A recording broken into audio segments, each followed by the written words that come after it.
मेरी तरफ से राम राम। Team number 2 3 4 5।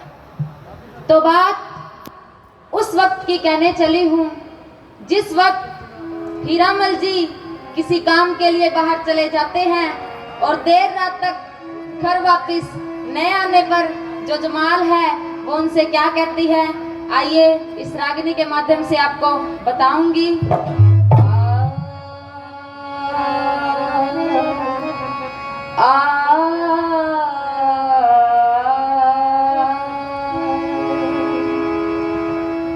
धन बिन किसे धनाशरी और पी बिन किसा श्रृंगार, भैया बिन किसे मरोड़ और रुत बिन किसा बलहार, देखे कड़े हो बिताई पिया